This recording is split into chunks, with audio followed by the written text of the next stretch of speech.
Who is this group from Phoenix? What are they doing? Why are they doing it? Well, they're following the Texas model, right? So the governor of Texas has successfully captured Fortune 500 headquarters out of California. And, it's sort of a guerrilla tactic where they go in and make a lot of noise.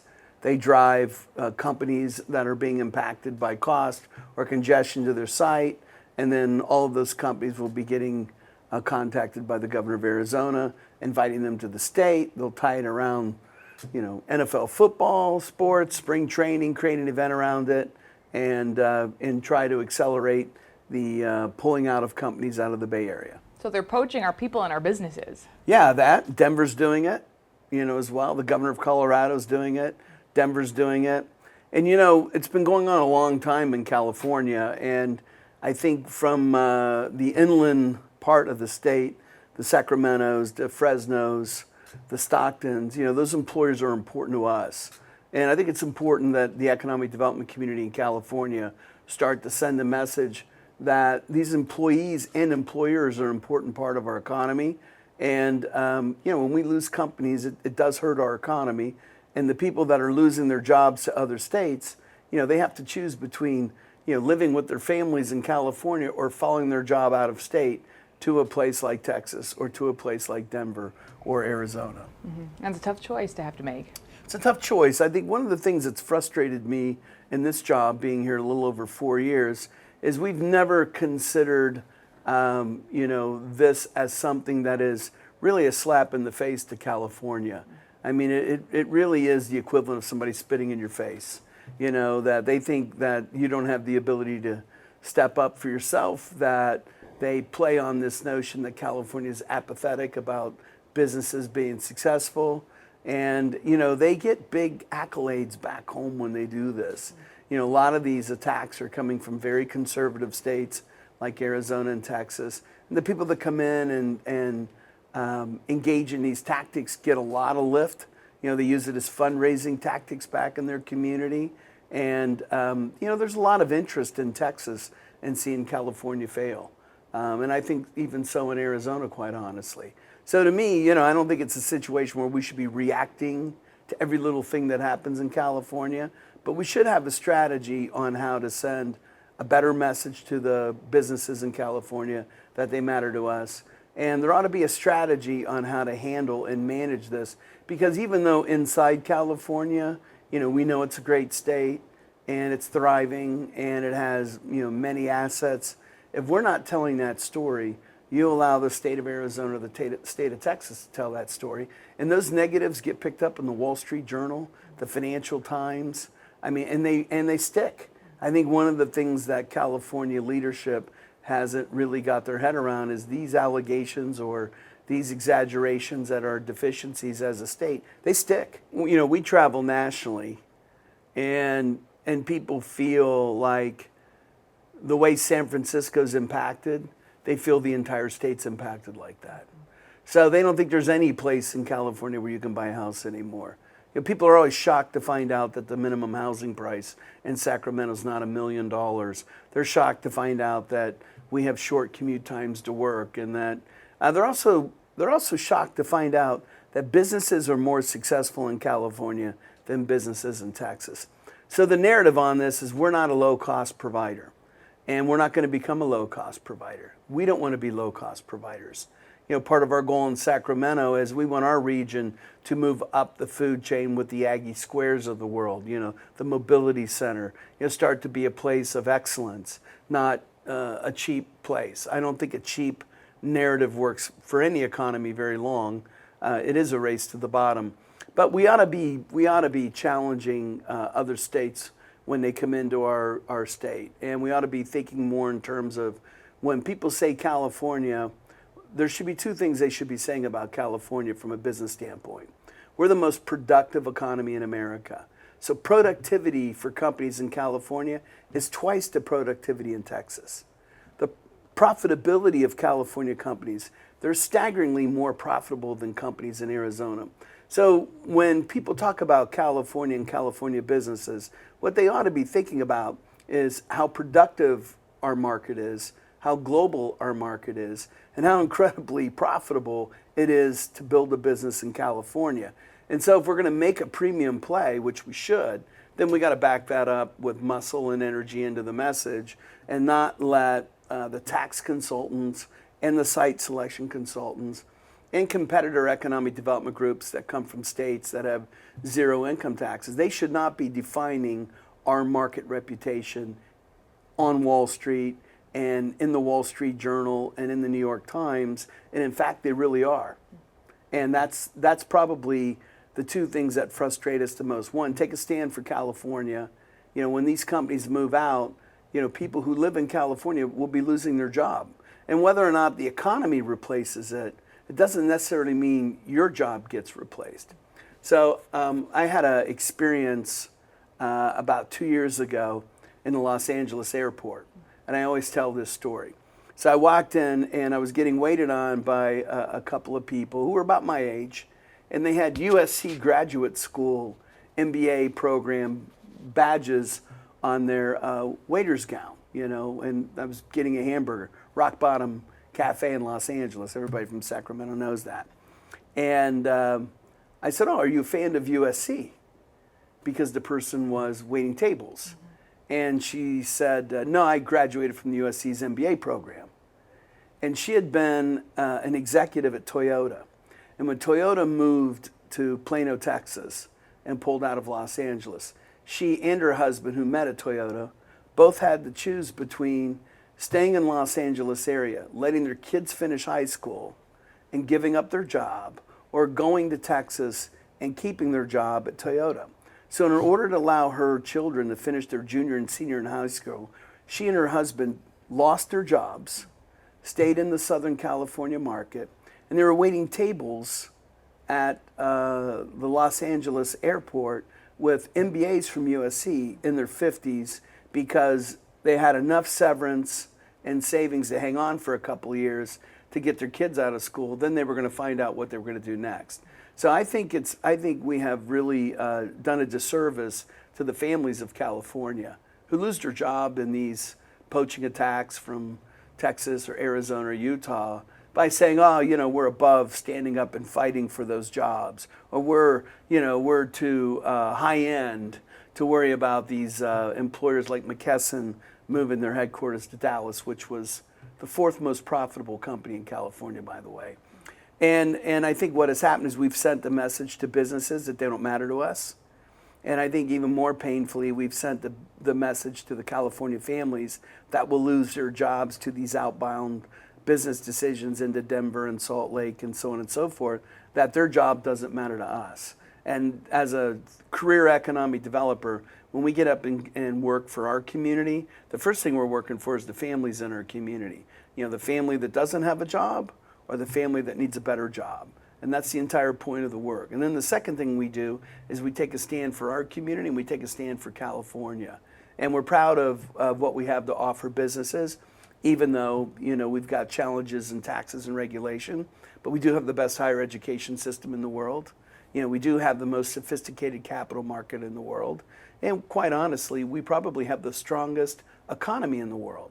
But when we play softball and everybody else is playing hardball, you know, the message in the marketplace is California's headed for a collapse. It'll never be back again. And I've seen people make light of that, but we shouldn't be making light of that, because I promise you, I saw Warren Buffett in an interview within the last 3 months, and he spoke about California like it wasn't going to be successful into the future.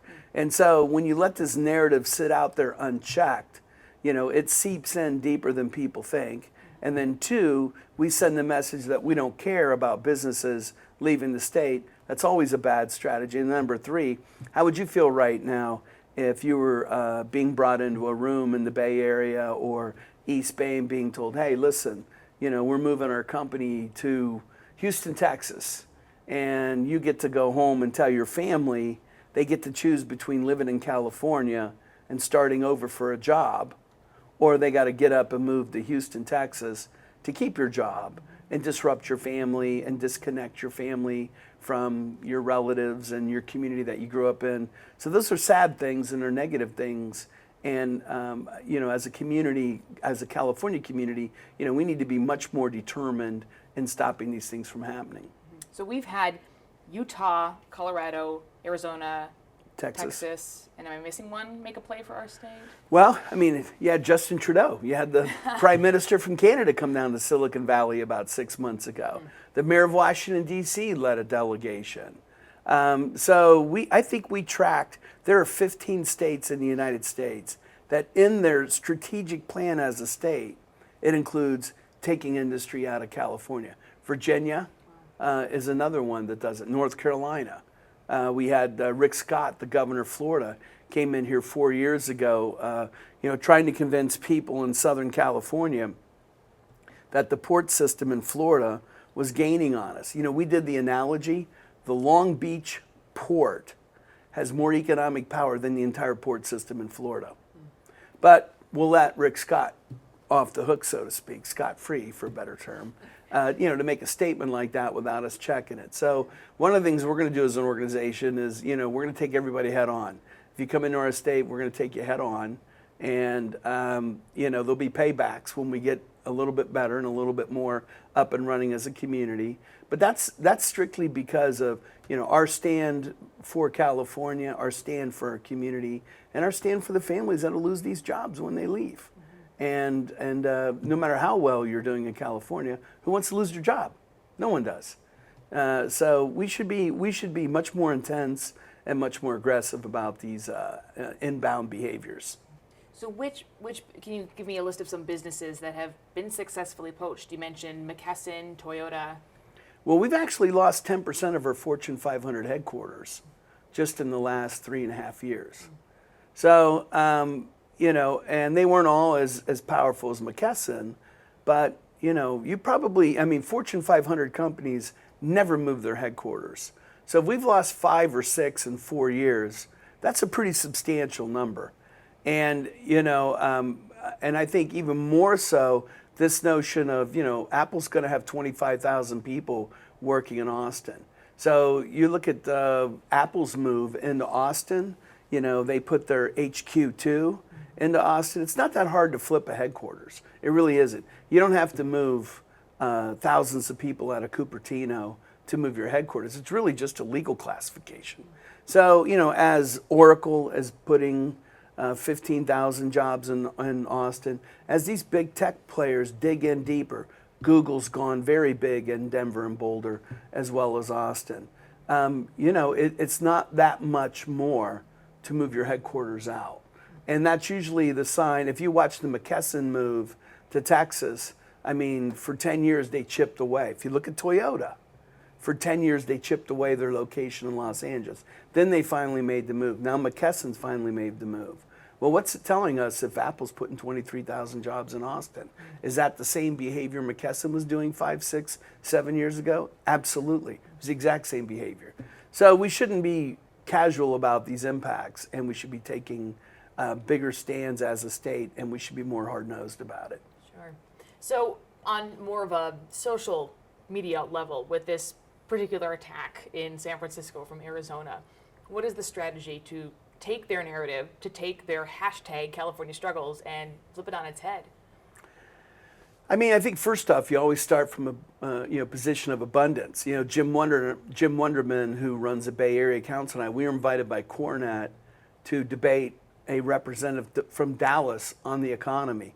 And Jim Wonderman from the Bay Area Council put up the amount of IPOs the Bay Area's had versus the amount of IPOs that Dallas had. And it was embarrassing. You would have thought Dallas was Des Moines, Iowa, compared to the Bay Area. So I think part of it is, I don't know that we necessarily got to react to them, but we need to have a bigger voice about who we are and what we are, and that voice has got to come from Gavin Newsom. That voice can't come from me. We've made 1,100 presentations in the Bay Area. We've been in coordination with the Bay Area Council, and I don't think the governor should respond to Arizona. Maybe the governor of Texas, I would like to see him respond to, but people want to hear from their governor that the economy is a priority, and they want to hear from the governor that I'm going to defend your job. Your job really matters to me, and even if we're going to replace the top line performance of the economy over and over again, that still doesn't change the fact when someone loses their job to an outbound expansion into another state, now they have to choose between their family and their career, that we're not having California families suffer in those experiences. I think the other thing that's really important is, one of the things we're picking up in Silicon Valley, when these companies move out of California, they're not having as much success as they think they are either. So I think the idea that we've allowed this notion that companies leave California and now they're wildly successful, not necessarily true. A lot of companies have left California, especially at the tech level, gone into Denver, Austin, have struggled to find the talent. They're no longer at Silicon Valley. We always tell everybody when they're leaving the Bay Area and Silicon Valley, I always say, well, that's really bad news. And they said, why is that? I said, you're leaving the most innovative market in the world. Why would you move your business out of the most innovative market in the entire world to go somewhere for housing relief? So there's a lot of ways to manage that argument. And I think, being quiet and not saying anything, isn't the right way to handle it. And I don't necessarily think we've got to lower ourselves to their tactics, but we look at these tactics as kind of tacky and lowball, but I can tell you they work. And right now, I think in Phoenix, they've had about a third of the companies that locate in Phoenix come out of our state. So we are losing companies. Those companies, should be fought for. If Apple's building 20,000+ jobs in Austin, that's exactly the kind of move a company makes when they start thinking about where they're moving their headquarters next. And, we should be more engaged with our top employers at the state level. I know we're still new in this administration, but, we need to beef up the State Economic Development Group. The governor needs to get out front on these issues better, and we need to, take a stand for the California families that are losing their jobs to these poaching efforts. Now, you talked about what you would say to these companies. That California has the most productivity and the most profitability for these companies, but as you know, companies also look for quality of life for their employees, and so it is a fact that cost of living is pretty high in California. I mean, certainly the Bay Area, but like you also said, California is more than just the Bay Area. So what would you say to companies in terms of cost of living and quality of life for its employees? Yeah, I think first off, I think the quality of life in the Central Valley and in Sacramento is wonderful. One of the things that I think we should be doing a better job of is, I think states' rights are really splitting on things like civil rights and tolerance. And I think bright young people want to live free and free to make choices. And I think California is a place you can guarantee you're going to be free, you're going to be accepted here. You don't have to worry if you're Indian or Sikh or Muslim, and you got to worry about that if you're in Arizona, quite honestly. And you got to worry a lot about that if you're in Texas. And one of the things we're picking up in Silicon Valley is a lot of the tech talent that's been relocated, even to a place like Austin, feels very uncomfortable with the rebel flags and the culture over there. That's not a hospitable place for diversity and tolerance. It just isn't. And we should be jamming them on those issues. It's also not a place that has a lot of expertise on how to disrupt technology. Name a company in Austin. I mean, Austin's done a great job, but I can't think of a company in Austin that's done an IPO that I've heard of. Instagram's not in Austin, it's in California. I haven't heard of Twitter. I haven't heard of LinkedIn. I haven't heard of Uber, Lyft. I haven't seen or heard of any company like that ever coming out of Austin. And there's a special kind of creativity in California that just isn't in those other places. And, as we improve our transit system, 21% of our workforce goes to and from San Francisco. And I think if we improve our transit between Sacramento and San Francisco, we offer people an opportunity to be in Silicon Valley and enjoy their quality of life. Because, it's 72 miles away. And we go down there all the time and meet with venture capitalists and technology accelerators. So we know everybody at Y Combinator, 500 startups, plug and play, and we're still able to have a nice quality of life. So I do think, and I do like what's going on right now at GoBiz, where their leadership is starting to think this way. So I think we're starting to think in the right direction, but we need to execute and we need to move more aggressively in the right direction. So the average person who sees this story, who is not a business owner and maybe doesn't work for a Fortune 500 company that's in danger of being poached, but does worry about how companies leaving the state will impact them and our tax base and our economy. What can they do? How can they jump in the fray? I think there's a couple of things. I mean, first off, having worked, this is my fourth state I've worked in. And in the other states, the constituency of the state demands more of their government than we do. We do not demand much from this government. I think one of the things that we're trying to do in our own community here in the greater Sacramento area is expect more from your government. We pay a lot of taxes into this government. Our infrastructure ought to be state of the art. Our schools shouldn't be 41 in per pupil spending if we're paying 10, 11, 12, 13% income tax. So I think expecting more and putting more pressure civically on the government to fix our problems and to take more corrective measures on the things that are important to us is one of the things we ought to do. We should. I think one of the things that's hurt California is California has been so successful. It's unimaginable that we won't be successful. And then two, I think it's bred a kind of civic complacency that we've worked very hard in Sacramento to fix. Look at Measure U under Darrell Steinberg's leadership. We did not lose that battle to business as usual.